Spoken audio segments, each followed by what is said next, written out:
अस्सलाम वालेकुम डॉक्टर फैज़ान।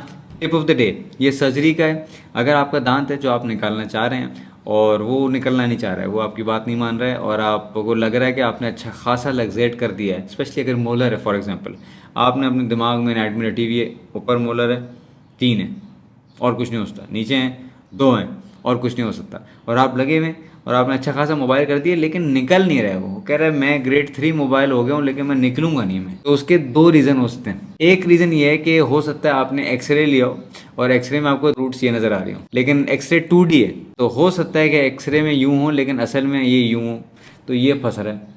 अब आप लड़ते रहेंगे, इन दोनों का निकालने के चक्कर में लड़ते रहेंगे, आप कहेंगे एंड में मैं ऐसी की तैसी मैं लटक जाऊंगा इससे, ये आएगा बाहर, आज आज ये बाहर आएगा या मैं बाहर आऊँगा। आपने खींच के निकाला तो वो जो ये थी ये रह गए अंदर। अब आप देखेंगे ये क्या है ये तो नहीं था पहले एक्सरे पे, ये कहाँ से आया है?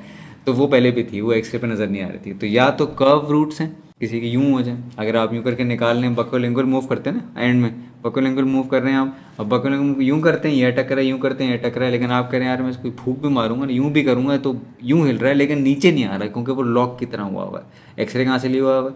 एक्सरे आपने यहाँ से लिया हुआ है, तो वो सीधा नजर नहीं आ रहा है, तो इट हैज़ कर्व रूट्स या मल्टीपल रूट्स हैं। और भी तो रूट्स होती हैं, मैं बता रहा हूँ, एक्सरे पे नहीं रिलाई कर सकते पूरी तरह। तो एनीवेज, तो ये मल्टीपल रीजन होते हैं। लेकिन अगर जनरल रूल ऑफ थंब कि अगर आपका दांत मोबाइल हो गया और नहीं आ रहा और मोलर है, सेक्शन करना सीखें।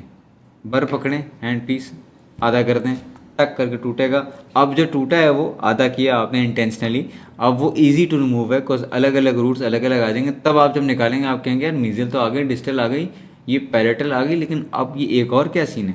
या फिर बाकी 3 आ गई, मीजल नहीं आ रही, अब नजर आया यार ये तो 2 वो जा रहे हैं अलग अलग, तो आप बहुत सारा निकाल लें। लेकिन अगर फंस भी रहा होगा तो कम से कम आप 4-5 रूट एक साथ निकालने की जगह आप एक वाली रूट निकाल लें और उसमें लड़ रहे हैं जिसमें ये 2 है। It is much easier to take out. हमारा एम ये होता है कि ए ट्रोमेटिक दांत निकालें। ए ट्रोमेटिक का मतलब कम से कम सर्जरी हो, कम से कम ट्रॉमा हो पेशेंट का भी, यहाँ पे भी, और दांत निकला है। लेकिन कसम हमने नहीं खाई हुई होनी चाहिए कि नहीं निकालूंगा तो ए ट्रोमेटिक। सर फैज़ान ने कहा था कि मैं ए ट्रोमेटिक का मतलब मैं बार को हाथ ही नहीं लगाऊंगा। मैं आपसे कहता हूँ कि बहुत दफ़ा अगर ए ट्रोमेटिक दांत ए ट्रोमेटिकली नहीं निकल रहा तो it is better to do the trauma intentionally, section करें उसको या सर्जिकल करें उसको किसी तरह, ताकि आप वो दांत कम ट्रॉमा दे के निकाल लें, बजाय से कि ए ट्रोमेटिक के चक्कर में 2 घंटे लगे रहें, पेशेंट के जॉ में भी दर्द हो जाए, आपके भी दर्द हो जाए, हाथ में फ्रस्ट्रेशन हो रही है, खींच रहे हैं, रूट टूट रही है 2 घंटे, और ये ट्रॉमा भी तो है। तो जब फंसे सेक्शन करते हैं या बार पकड़ लें। इस तरह आप दांत भी निकाल लेंगे जल्दी, बोन भी अंदर वाली बच जाएगी, तो फिर अंदर बाद में आप इम्प्लांट या प्रोस्थेसिस भी कुछ कर सकते हैं। सब कुछ खींच के लटक जाएंगे तो आप दांत तो आ जाएगा। डॉक्टर साहब